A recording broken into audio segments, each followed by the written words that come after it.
This channel does not promote any violent, harmful, or illegal activities. All content provided by this channel is meant for an educational purpose only.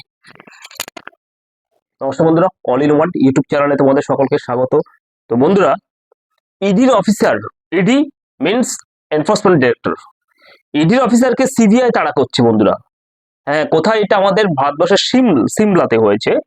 তো ভাবা যায় যে যাদের কাছে আমরা বিচারের জন্য যাব এবং যে ইডি অফিসার এবং সিবিআই, তারা হচ্ছে ভারতবর্ষের সব থেকে বড় সংস্থা, যার কাছে মানুষ কোথাও পুলিশ থেকে, লোকাল পুলিশের কাছে যদি বিচার না পায়, কোর্টও তাদের কাছে, ইডি এবং সিবিআই এর কাছে জিনিসটাকে হ্যান্ড ওভার করে। তো সেক্ষেত্রে যদি রক্ষকই ভক্ষক হয়ে থাকে, তাহলে বিচার কোথায় পাবো? এই হচ্ছে কি ব্যাপার। তো বন্ধুরা, ঘটনাটি কোথায় ঘটেছে আগে একটু ডিসকাস করি, তারপরে আমরা বিস্তারিতভাবে আসছি। সেটা হচ্ছে ইডির অ্যাসিস্ট্যান্ট ডিরেক্টর, ওই অভিযুক্ত, নাম নিতে আমি অপারক, তার ভাই একটি বেসরকারি ব্যাংকের ম্যানেজার ছিল। ঘুষের মামলায় ইতিমধ্যে তাকে হেফাজতে নিয়েছে সিবিআই, মানে ইডির যে অফিসার ছিল আর কি। হ্যাঁ, আচ্ছা, তল্লাশি চালিয়ে ইডি অফিসেও বছরের শেষে এই গোটা ঘটনায় ইডি তল্লাশি চালানো হয় সেই সিমলার ইডি অফিসেও আর কি। যাকে তোমরা জানো বছরটা শেষ হতে চলেছে, 2024 এবং 25 আসতে চলছে আর কি।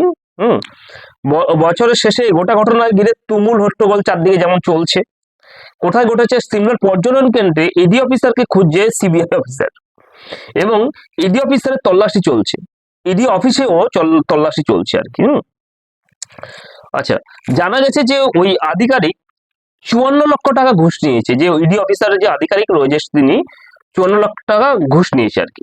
সূত্র অনুযায়ী জানা যায়, ইডি এর অ্যাসিস্ট্যান্ট ডিরেক্টর, ওই অভিযুক্ত, তার ভাই একটি বেসরকারি ব্যাংকের ম্যানেজার আর কি। ঘুষের মামলা ইতিমধ্যে তাকে হেফাজতে নিয়েছে সিবিআই। 3 বছর আগে একটি আর্থিক তদন্তে ইডি অফিসার ঘুষ নিয়েছিল, মানে কোন একটা আর্থিক তদন্ত হচ্ছিল। ইডির কাজই হচ্ছে কি বলতো, যে মানে মানিটারি দিকটাকে নিয়ে তদন্ত করা, সেটা হচ্ছে দেশ বিদেশে বা সমস্ত জায়গায় যে মানিটারি স্ক্যাম গুলো রয়েছে সেগুলো তদন্ত করে থাকে। তো সেখানে মানিটারি স্ক্যামে তদন্ত করতে গিয়ে সে ঘুষ নিচ্ছে। ভাবা যায় বন্ধুরা, করাপশন কোথায় পৌঁছে গেছে।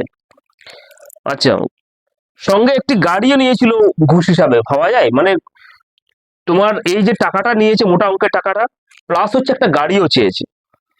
এবং তদন্তে নেমে সিবিআই জানতে পারে যে 56.50 লাখ টাকা তার কাছ থেকে উদ্ধার করেছে, এবং ওই যে গাড়ি টাড়ি নিয়ে সমস্ত কিছু নিয়ে প্রায় 1.1 কোটি টাকা বাজেয়াপ্ত হয়েছে। এবং ঘুষ হিসাবে যে গাড়িটা নিয়েছে আর কি, সেটা বাদ দিয়েও প্রায় 1.1 কোটি টাকা, আর সঙ্গে যে গাড়িটা নিয়েছে সেটাও ওই সিবিআই বাজেয়াপ্ত করেছে। তো বন্ধুরা, আজকে এটা হয়তো এটা বলতে মানে লজ্জা করছে যে আমরা ভারতবর্ষে থাকছি, সেখানে শুধু ইডির ক্ষেত্রে নয়, অফিসিয়ালদের ক্ষেত্রে নয়, আমি বন্ধুরা আমার প্রত্যেকটা ভিডিওতে আমি বলেছি যে ভারতবর্ষে কিন্তু গভর্নমেন্টের আধিকারিক থেকে শুরু করে এমনকি টোটাল পুরো মানে রাজনীতি পলিটিশিয়ানরা এমন করাপশনদের দিকে নিয়ে গেছে, ছোট ছোট গ্রুপ ডি এর কর্মী থেকে শুরু করে সবাই, যেখানে আজকে মানে আমাদের এই বড় বড় আধিকারিকরা ঘুষ নিচ্ছে। পাসপোর্ট যেটা রয়েছে, ভারতীয় পাসপোর্ট তৈরি হয়ে যাচ্ছে আফগানিস্তানিদের জন্য, ভারতীয় পাসপোর্ট তৈরি হচ্ছে পাকিস্তানিদের জন্য, বাংলাদেশের জন্য, রোহিঙ্গাদের জন্য। কিসের ফলে? টাকা দিচ্ছে। ভেরিফিকেশন থেকে শুরু করে সমস্ত কিছু টাকা দিয়ে সবকিছু ইয়ে হয়ে যাচ্ছে।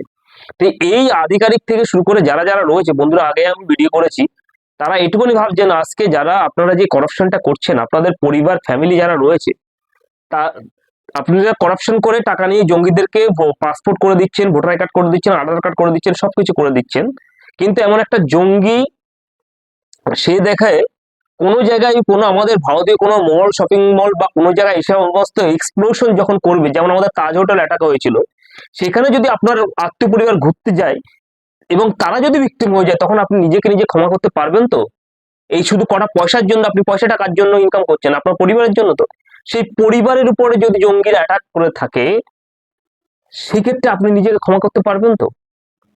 এই হচ্ছে কি পরিস্থিতি। এখনো বলছি, সমস্ত অফিসার খারাপ না, মাত্র 5% অফিসার, 5% কর্মী, 5% এবং 10% নেতা কর্মী, এদেরকে বলছি, সমস্ত পার্টির, সে যে কোনো পার্টির হোক, নেতা কর্মীরা রয়েছে, অফিসাররা রয়েছেন, এদেরকে বলছি আপনারা এখনো শুধরে যান।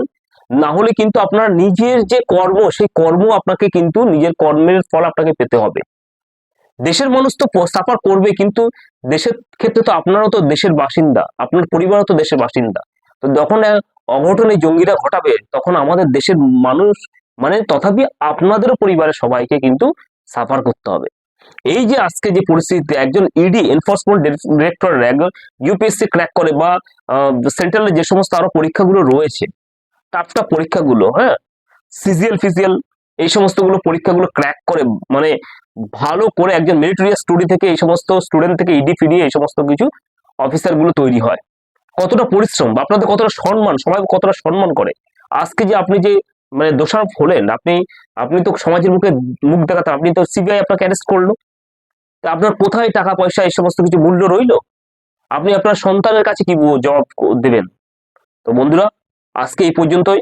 আমি মনে করি ঝড় যেমন আসে তেমনি ঝড় চলে যায়, এবং তারপরে আবার নতুন করে পৃথিবী আবার সুজলা সুফলা শস্য শ্যামলাতে তৈরি হয়। তার মানে ভারতবর্ষের বর্তমানে একটা ঝড় চলছে, টেরোরিস্টরা চারদিকে আসছে, ভারতের কিছু লোক গদ্দার যারা রয়েছে, দেশদ্রোহী রয়েছে, তারা কিছু টাকার পরিমাণে পাসপোর্ট থেকে voter I card, ration card, Aadhaar card তৈরি করে দিচ্ছে, যার মধ্যে সরকারি আধিকারিক আমলা থেকে শুরু করে যাবতীয় নেতাকর্মী সবাই রয়েছে। তো তাদের ক্ষেত্রে তারা শুধরে যাবে, কারণ আমরা যদি 95% মানুষ যারা দেশকে ভালোবাসি, তারা যদি ঠিক থাকি, তারা যদি প্রতিরোধ করে থাকি, তাহলে 5% সরকারি আমলা, আধিকারিক এবং নেতা মন্ত্রী এরা কিছু ঢোবে টিকবে না। এরাও একদিন এদেরকে শুধরাতে বাধ্য হবে, কারণ তাদের পরিবার ফ্যামিলি রয়েছে। তো বন্ধুরা, আজকে এই পর্যন্ত। ভিডিওটা ভালো লাগলে লাইক, শেয়ার এবং সাবস্ক্রাইব করবে। ধন্যবাদ।